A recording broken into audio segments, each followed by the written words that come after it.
Welcome to this week's Treasury Career Corner podcast, where I interview Treasury professionals about their Treasury careers. Each and every week, I talk to Treasurers about how they've built their careers, where they are now, where they see both themselves and the Treasury profession going to next.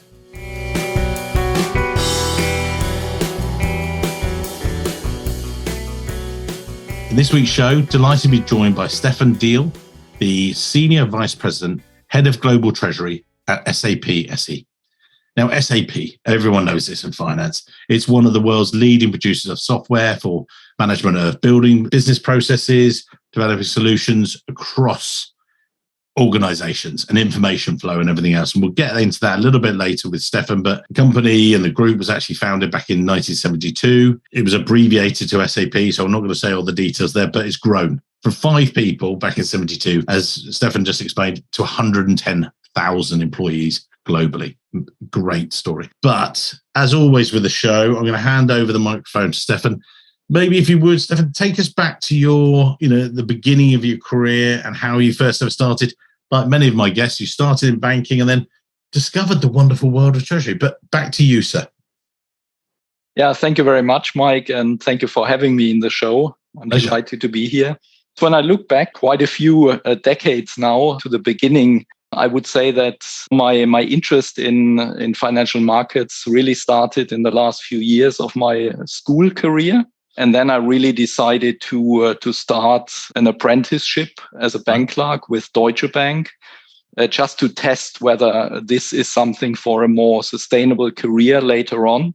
Learned a lot during those 2 years. Was also a sign. It was the 1990 coming down of the Iron Curtain. So I was assigned to the eastern part of Germany, which was a great experience at that age. But it was very clear that I would like to go further with studying business administration. And after those 2 years, I indeed started international business administration to get a university degree. But I was still working for Deutsche Bank, which gave me a decent salary at the time, and that helped a lot, I can tell you. And then towards the end, on the last phase of my studies, I really got a strong interest in treasury topics. And I decided to do my master thesis for a mid-sized company on their FX hedging strategy, which was a very interesting topic at the time. After my studies, I returned to Deutsche Bank. I worked as a deputy branch manager and a relationship manager for business and private clients. But it was kind of clear that I would like to, change from a bank to a corporate environment. At the time, I really wanted to work on the, let's say, original problem in the business rather than, providing tools, providing different products to solve the problem. I really wanted to work in the original business problem environment, so to say. You had this exposure to Treasury, which is actually quite unusual. I think we've recently done a series of podcasts with the guys at Corporate Treasury 101 and about people saying, how do they get into Treasury as a graduate and things like that. Now, you sort of came across it, or was it part of the course? Again, that's quite unusual because then it gave you that interest level, or was that more from the banking side? Where did that come from then? Yeah, as I said, I think it kind of developed during the apprenticeship at Deutsche Bank and also during the studies where I was most interested in the finance topics. I think it really gradually developed over time. But then when I really started my career after the finalization of my studies, there was a clear ambition to go into Treasury. So that was a passion, I would say, very early in my career. Joined a company that, this is before SAP and everything else, and became head of Treasury there. Can you give us a bit of a background to that, what that role was like before you then joined the size of the company of SAP? What was that like, and talk us through? That was actually an interesting start at that company. I mean, I did apply for quite some jobs in Treasury during that time. It was a bit of a difficult economic environment back then, and the labor market was tight. But fortunately, I got this head of Treasury position at IWKA at the time. Now it's called KUKA. Actually, it was a one-man show. There was not much of an outlined function for that.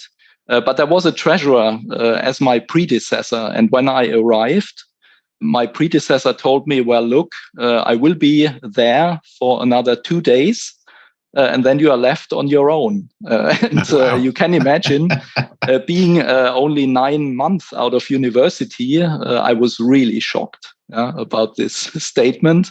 Yeah. But it turned out to be really a great opportunity. So there was a bit of process description. There was a bit of rules for the treasury function, but it was really something scattered and more, let's say, combined with accounting topics and everything. So I really had the chance to shape the treasury function, to describe and define processes, to describe and define interfaces to accounting, to the planning areas. I wrote, let's say, my own treasury guideline. Based on the knowledge I had, and of course a lot of interactions with other treasurers, got into contact in the first 1 or 2 years. At the end of the day, it was a great start because I was also forced to learn to swim very quickly, take my own decisions, build a team step by step. Which also helped me as a young professional in that role to really push that up to a professional function, to recruit people step by step, to find the right place also for the strategic aspects of the function at KUKA. So that was a great start and once in a lifetime opportunity to being able to shape the whole function. It's an interesting point you make there. There's a guy who's a regular listener to the show. You'll know who he is. I won't name check him here. He stepped into a very similar situation with a UK privately listed or privately held company. They will list at some stage later, but a smaller group and things. But he was, had experience as a treasury manager. He went in there as head of treasury of a one-man band treasury. And that was not a criticism, but he came back to me and said, have you got a bit of an ebook maybe of some of the things about, the checklist that you can come in. Now, as you said, you went in there and made up your own guidelines. You created them from going out to different peers and colleagues. If someone's in that similar situation, how would you suggest they do it? Because I know that we meet up regularly. We're going to meet up at conferences soon. Did you go and meet those guys, or did you go back to your books, or what was the sort of guiding light, if you like, for you in those early days? Yeah, I think it's really a variety of tools and activities that you can use to get speed on the treasury topics. Of course, there was some dedicated knowledge from my university time. There was some interactions, as I said, with fellow treasurers that I met at conferences. Of course, there is the Association of German Treasurers, which provided some guidance on the topic. And it's really reading articles in magazines that focus on such topics. So it's really a variety of information sources that I used. And I would actually recommend that because only relying on 1 or 2 sources gives you not the full picture. And I like to have as much information as possible to really have very comprehensive view of the topic. And then I can make a decent decision on what to focus on. And one of the reasons he's actually recently moved on, because he said he did all that and he got it to a decent state, but he then wanted more. He wanted, mentor, and he was looking for mentors outside of the function because he wanted someone to guide him. Now, you've then made that transition from a smaller group to a larger group and the global leadership position as well. What was that like for you? Was that one of the things you were maybe searching for at the time, would you say? Or did it just, it was just the next time to move? What influenced that, if you like?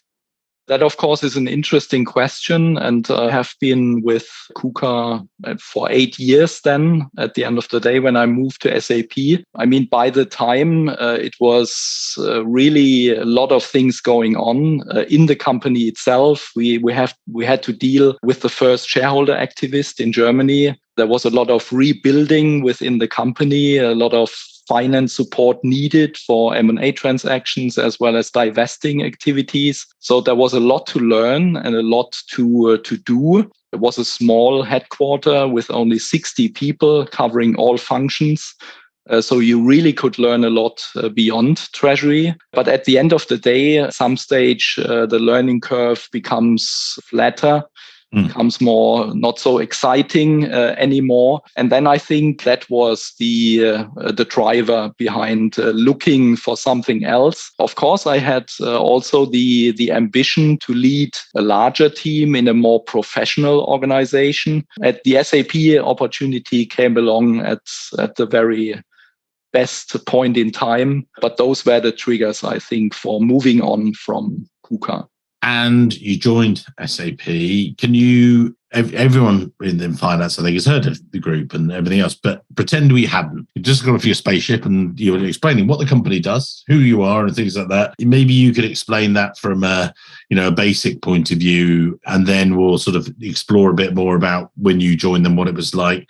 So obviously that was a number of years ago now, 16 odd years ago, I think we said before. Wow. Talk us through that if you would.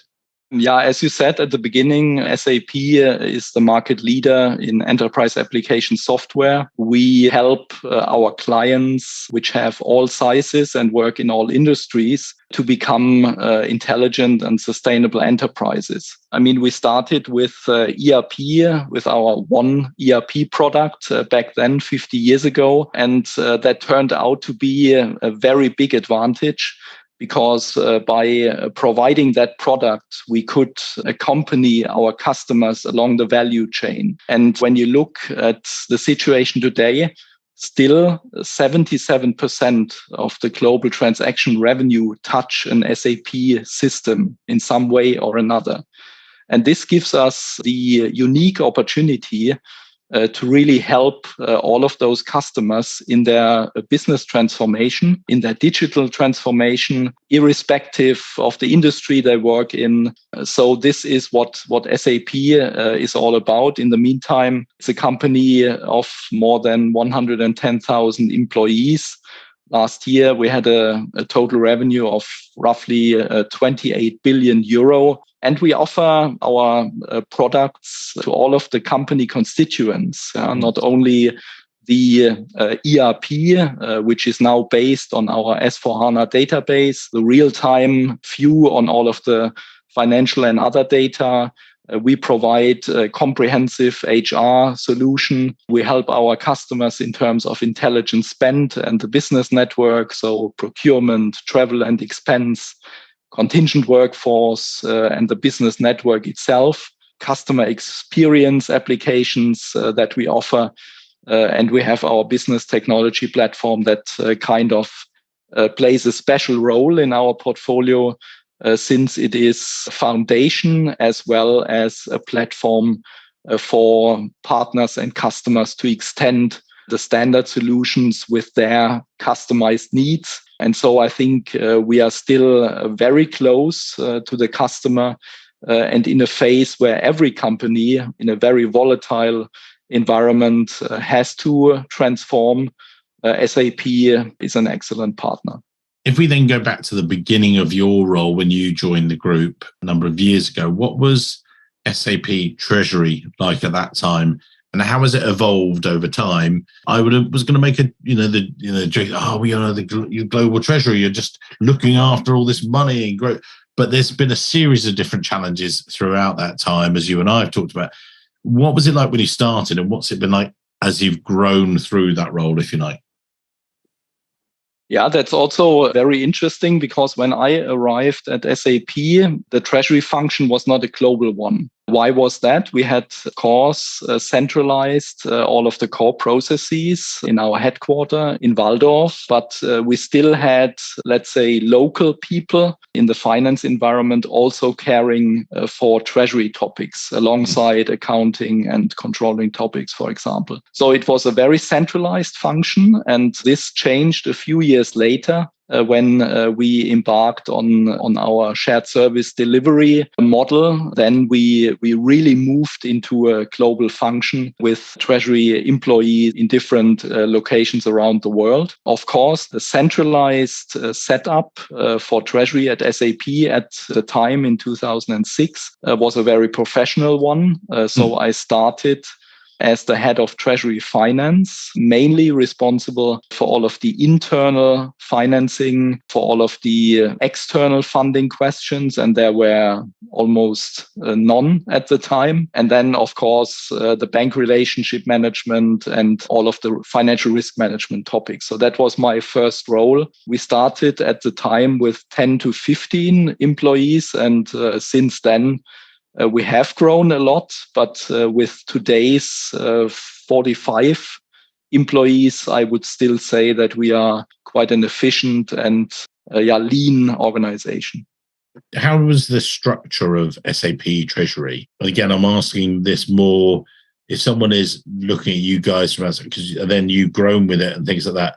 How has it changed structurally? I know that one of my clients I spoke to recently, they've relocated from Belgium to another country. They've centralized everything.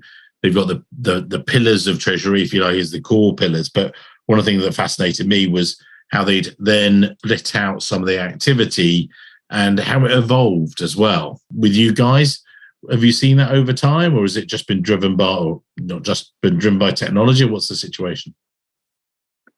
Yeah, of course, in the last 16 years, SAP Treasury developed a lot. I mentioned the number of employees working in a dedicated form for the Treasury function. So, of course, we grew quite a lot. And as I said, we built out our Treasury hubs outside of the headquarters and really dedicated to solve local Treasury problems. So the organizational setup changed quite a bit, but that was only one part of what really developed over time. I think what is unique about SAP Treasury is that we are very closely connected and even embedded in what I called innovate to sell cycle. So what does that mean? SAP sells its own treasury and cash management solutions.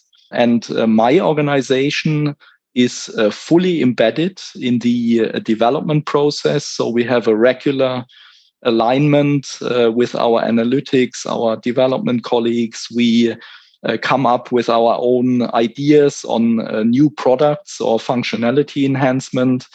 We are, of course, the first pilot customer for those new applications. And then on the other side of the value chain, we also support our sales colleagues at conferences, in customer meetings. And over time, we established a real structure for that, an agile structure. So we have, for example, 2 product owners for different parts of our solution portfolio. And they really have the objective to enhance the product portfolio, to come up with new ideas. And our Treasury dashboard, which is part of our SAP Digital Boardroom, is only one example of an innovation that we drove as a functional part of finance, which then turned step by step into an offering for our customers. So it's now a standard solution that we offer our Treasury customers. And that's, I think, unique about my organization. That, of course, also developed over time. And I think we, with this shared service delivery notion and the whole framework behind it, we also separated more and more, let's say, repetitive tasks that are done in certain areas, and then, let's say, concentrate on the complex or the more complex topics that arise over time. I mean, we had a lot of acquisitions, and it actually started in 2007 when I just started at SAP. We started a big acquisition sequence, and of course, we had to concentrate on those major projects and to be very efficient on the standardized end-to-end processes. You're in that large global treasury. How do you, and I'll qualify this, approach those problems? We've got listeners today who are in treasuries with, like you were earlier in degree, 2 or 3 people. You're a global treasury and things like that. Is it a case of you sit down at the beginning, end of a year and say, right, this is where we're going to go next year? Or how do you deal with knowing that there's, we've had a series of crises come along. We had pandemic, then went into, Ukrainian conflict. You've got lots of different things coming at you as a treasurer. How do you set it out and how do you then deal with that? Because again, this is, some of the other listeners will be more senior treasurers are going, oh yeah, it'd be interesting to see how Steffen deals with that and how they maybe deal with that. How does it work, would you say? Yeah, I think when you sit down at the point in time when the crisis had already kicked in, it's definitely too late. I mean, we do our planning, not only for the next 12 months, but also for the medium term. What are the projects that we take a closer look in terms of financing, in terms of risk management, in terms of our payment factory, and of course on the product side that I just described. But I think when you look at the challenges that companies and also, of course, the treasury function has to face based on the crisis that we saw in the last few years, I would say when you look at the treasury function, it's probably three different elements that you have to work on. So the first one is a really stable and resilient treasury setup. So it's really about stable, automated, and harmonized processes that you can deliver irrespective of the volatility in the environment, not only financial market volatility, but also the industry the company works in. So that's important. And combined with those stable processes, you need a real-time data insight to really know what is the liquidity, in which country do we have enough liquidity for our planned cash outflows. So this is the absolute basis. And then the second element is, I would call it a high-end value contribution. And that, of course, depends on the size of the treasury function. But of course, you need an effective and efficient payment infrastructure. You need a very much tailored financial risk management approach. So not every company, of course, needs every depth of a financial risk management approach, but depending on the size, you have to tailor your approach. And then it's really about the advisory role that Treasury plays in, for example, capital allocation or capital structure discussions. Also moving Treasury more towards the business itself. So we all know that business models are changing quickly and you search for monetization options for those new business models. And there, Treasury should have a seat at the table very early on. So that's the value contribution. And then, of course, looking more to the future, it's about a digital and agile transformation that we look at. It's about a digital mindset, I would say, to be able to connect certain financing problems with a potential technology solution. And this is, I would say, this is not only necessary for a software company like SAP, but in all finance organizations and in all treasury organizations, you have to focus more and more on that topic. And of course, the organization itself will also change in the future with new work elements, less hierarchies, more empowerment, agile working modes. So this is probably the last element, which focuses on making the treasury function ready for the future. More of a recruitment-related question. Often we don't do these on this, but it's more of a human-related question, I suppose. In a smaller treasury, and you worked in those yourself, but also other people will be listening and they're in the smaller group, you might have, you might be in that. It might be a wider position. You do a number of different areas. You might do capital markets, cash. You might do lots of different things and FX and everything being thrown at you. Obviously, in a larger group like an SAP, and again, in the past, I've seen people join like the likes of a Shell. People have said, I've said, wow, it's a big, big treasury and things like that. And you have a smaller role, more specialist role sometimes. How would you, though, when you attract staff or when you're looking to people, how would you say that, why would they come and join SAP? Now, it's a great track record as a company, but what are they going to learn in treasury, or what is it that you've got to offer that over those other roles? What's your sort of your hook, if you like, if that's the right way to put it? Well, first of all, I would say Treasury is an excellent starting point for a wider and more comprehensive finance career or a career altogether, because it gives you a variety of topics, not only Treasury topics, but you have to deal with tax, controlling, investor relations. You have to do planning exercises. And at the same time, you have already an external exposure to other stakeholders like banks and rating agencies, for example, in a global organization. So I think that is the starting point, this offers great opportunity to start with. And then, of course, it's about looking for people that, of course, have a solid, let's say, foundation with a university degree and probably combined with interesting and diverse internships. But what is probably even more important is to find candidates with a passion for Treasury and a passion for finance in combination with a high interest for technology.